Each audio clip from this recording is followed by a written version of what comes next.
राज्यपालांच्या निवासस्थानासाठी 48 एकर जागा कशाला पाहिजे?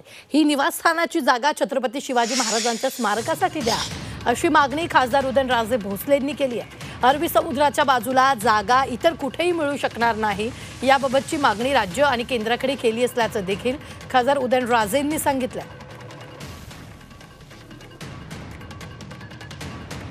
तसं करून किती मोठं प्लॅटफॉर्म तयार होईल. इथं अख्खी 40 एकर आहे ना, नाकच आहे. मग कोण म्हणाल की ते गव्हर्नर असेल? इथं पहिलं काय गव्हर्नर राहायचं? शिवाजी महाराजांचं काय, त्यांच्यासमोर काय गव्हर्नर काय? गव्हर्नर दुसरीकडे बांधून द्या ना. 8 एकर त्याच्यासारखा स्पॉट नाही आणि तोच आयडियल स्पॉट आहे.